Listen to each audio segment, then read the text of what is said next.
ನಮಸ್ಕಾರ ಸ್ನೇಹಿತರೆ. ಭಾರತ ಮತ್ತು ಇಂಗ್ಲೆಂಡ್ ನಡುವಿನ ಮೂರನೇ ಟೆಸ್ಟ್ ಪಂದ್ಯದಲ್ಲಿ ಟೀಂ ಇಂಡಿಯಾ ರೋಚಕ ರೀತಿಯಲ್ಲಿ ಬರೋಬ್ಬರಿ 434 ರನ್ಗಳ ಅಂತರದಿಂದ ಭರ್ಜರಿಯಾಗಿ ಗೆದ್ದು ಬೀಗಿದೆ. ಇಂದು 4ನೇ ದಿನವಾಟದಲ್ಲಿ ಟೀಂ ಇಂಡಿಯಾ ಅಕ್ಷರಶಃ ಅಬ್ಬರಿಸಿ ಬೊಬ್ಬೆರೆದಿದ್ದು, ಬ್ಯಾಟಿಂಗ್ ನಲ್ಲಿ ಯಶಸ್ವಿ ಜೈಸ್ವಾಲ್ ಅವರು ಭರ್ಜರಿ ದ್ವಿಶತಕ ಸಿಡಿಸಿ ಮಿಂಚಿದ್ದರೆ, ಬೌಲಿಂಗ್ ನಲ್ಲಿ ರವೀಂದ್ರ ಜಡೇಜಾ ಅವರು ಘಾತಕ ಬೌಲಿಂಗ್ ದಾಳಿ ನಡೆಸುವ ಮೂಲಕ 5 ವಿಕೆಟ್ ಪಡೆದು ಭಾರತ ತಂಡಕ್ಕೆ ಭರ್ಜರಿ ಜಯವನ್ನು ದೊರಕಿಸಿಕೊಟ್ಟಿದ್ದಾರೆ. ಹೌದು ಸ್ನೇಹಿತರೆ, ಅದಕ್ಕೂ ಮುನ್ನ ನೀವು ಕೂಡ ಯಶಸ್ವಿ ಜೈಸ್ವಾಲ್ ಅವರ ಭರ್ಜರಿ ಬ್ಯಾಟಿಂಗ್ ಗೆ ಒಂದು ಮೆಚ್ಚುಗೆ ವ್ಯಕ್ತಪಡಿಸುತ್ತಿದ್ದರೆ ಈ ವಿಡಿಯೋಗೆ ಒಂದು ಲೈಕ್ ಮಾಡಿ. ಮತ್ತೆ ನಿಮ್ಮ ಪ್ರಕಾರ ಭಾರತ ಮೂರನೇ ಟೆಸ್ಟ್ ಪಂದ್ಯವನ್ನು ಗೆಲ್ಲಲು ಪ್ರಮುಖ ಕಾರಣವನ್ನು ನಮಗೆ ತಪ್ಪದೇ ಕಮೆಂಟ್ ಮೂಲಕ ತಿಳಿಸಿ. ಸ್ನೇಹಿತರೆ, ಭಾರತ ಮತ್ತು ಇಂಗ್ಲೆಂಡ್ ನಡುವಿನ ಮೂರನೇ ಟೆಸ್ಟ್ ಪಂದ್ಯದಲ್ಲಿ ಟಾಸ್ ಗೆದ್ದು ಮೊದಲು ಬ್ಯಾಟಿಂಗ್ ಮಾಡಿದಂತಹ ಭಾರತ ತಂಡ ರೋಹಿತ್ ಶರ್ಮಾ ಅವರ ಭರ್ಜರಿ ಶತಕದ ನೆರವಿನಿಂದ 445 ರನ್ಗಳ ಬೃಹತ್ ಮೊತ್ತವನ್ನು ಕಲೆ ಹಾಕಿತ್ತು. ನಂತರ 445 ರನ್ಗಳ ಗುರಿ ಬೆನ್ನಟ್ಟಿ ಮೊದಲ ಇನ್ನಿಂಗ್ಸ್ ಆರಂಭಿಸಿದ ಇಂಗ್ಲೆಂಡ್ ತಂಡ ಮೊಹಮ್ಮದ್ ಸಿರಾಜ್ ಅವರ ಘಾತಕ ಬೌಲಿಂಗ್ ದಾಳಿಗೆ ನಲುಗಿ ಕೇವಲ 319 ರನ್ಗಳಿಗೆ ಆಲ್ಔಟ್ ಆಗುವ ಮೂಲಕ 124 ರನ್ಗಳ ಹಿನ್ನಡೆ ಅನುಭವಿಸಿತ್ತು.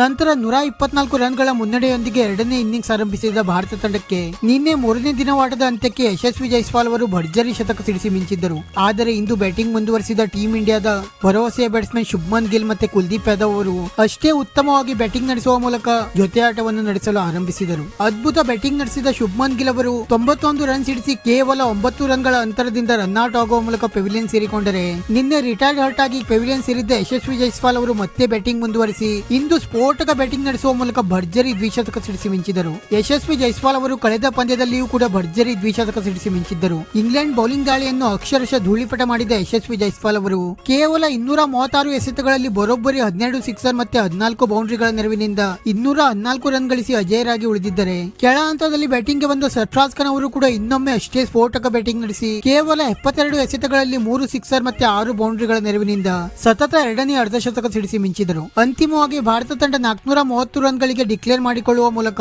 ಇಂಗ್ಲೆಂಡ್ ತಂಡಕ್ಕೆ ಗೆಲ್ಲಲು ಬರೋಬ್ಬರಿ 566 ರನ್ಗಳ ಗುರಿ ನೀಡಿತು. ಆದರೆ 566 ರನ್ಗಳ ಬೃಹತ್ ಗುರಿ ಬೆನ್ನಟ್ಟಿದ ಇಂಗ್ಲೆಂಡ್ ತಂಡಕ್ಕೆ ಭಾರತೀಯ ಬೌಲರ್ಸ್ ಗಳು ಬೆಂಬಿಡದಂತೆ ಕಾಡಲು ಶುರು ಮಾಡಿಕೊಂಡರು. ಇಂಗ್ಲೆಂಡ್ ತಂಡದ ಆರಂಭಿಕ ಆಟಗಾರ ಝ್ಯಾಕ್ ಕ್ರಾವ್ಲಿ ಅವರು ಜಸ್ಪ್ರೀತ್ ಬುಮ್ರಾ ಅವರ ಘಾತಕ LBW ಜಾಲಕ್ಕೆ ಬಲಿಯಾದರೆ, ಮೊದಲ ಇನ್ನಿಂಗ್ಸ್ ನಲ್ಲಿ ಭರ್ಜರಿ ಶತಕ ಸಿಡಿಸಿ ಮಿಂಚಿದ್ದ ಬೆನ್ ಡಕೆಟ್ ಅವರು ಕೂಡ ಕೇವಲ 4 ರನ್ ಸಿಡಿಸಿ ಪೆವಿಲಿಯನ್ ಸೇರಿಕೊಂಡರು. ನಂತರ ಈ ಇಬ್ಬರು ಔಟ್ ಆದ ಬಳಿಕ ಇಂಗ್ಲೆಂಡ್ ತಂಡದ ವಿಕೆಟ್ ಗಳು ದಿಢೀರನೆ ಉರುಳಲು ಆರಂಭವಾದವು. ಜಡೇಜಾ ಅವರ ಘಾತಕ ಬೌಲಿಂಗ್ ದಾಳಿಯ ಮುಂದೆ ಇಂಗ್ಲೆಂಡ್ ತಂಡದ ಯಾವೊಬ್ಬ ಬ್ಯಾಟ್ಸ್ಮನ್ ಗಳಿಗೂ ಕೂಡ ರನ್ ಗಳಿಸಲು ಸಾಧ್ಯವಾಗಲಿಲ್ಲ. ಅಂತಿಮವಾಗಿ ಇಂಗ್ಲೆಂಡ್ ತಂಡ ಕೇವಲ 122 ರನ್ ಗಳಿಗೆ ಆಲ್ಔಟ್ ಆಗುವ ಮೂಲಕ ಬರೋಬ್ಬರಿ 434 ರನ್ಗಳ ಅಂತರದಿಂದ ಹೀನಾಯ ಸೋಲನ್ನು ಅನುಭವಿಸಿತು. ಮತ್ತೆ ಭಾರತದ ಪರ ಈ ಪಂದ್ಯದಲ್ಲಿ ರವೀಂದ್ರ ಜಡೇಜಾ ಮತ್ತೆ ನಾಯಕ ರೋಹಿತ್ ಶರ್ಮಾ ಅವರು ಭರ್ಜರಿ ಶತಕ ಸಿಡಿಸಿ ಮಿಂಚಿದ್ದರೆ, ಎರಡನೇ ಇನ್ನಿಂಗ್ಸ್ ನಲ್ಲಿ ಶುಭ್ಮನ್ ಗಿಲ್ ಅವರು 91 ರನ್ ಸಿಡಿಸಿದರೆ, ಯಶಸ್ವಿ ಜೈಸ್ವಾಲ್ ಅವರು ಸತತ ಎರಡನೇ ಭರ್ಜರಿ ದ್ವಿಶತಕ ಸಿಡಿಸಿ ಮಿಂಚಿದರು. ಮತ್ತೆ ಬೌಲಿಂಗ್ ನಲ್ಲಿಯೂ ಕೂಡ ಅಷ್ಟೇ ಅದ್ಭುತ ಬೌಲಿಂಗ್ ದಾಳಿ ನಡೆಸಿದ ರವೀಂದ್ರ ಜಡೇಜಾ ಅವರು ಎರಡನೇ ಇನ್ನಿಂಗ್ಸ್ ನಲ್ಲಿ ಬರೋಬ್ಬರಿ 5 ವಿಕೆಟ್ ಪಡೆದು ಮಿಂಚಿದರು.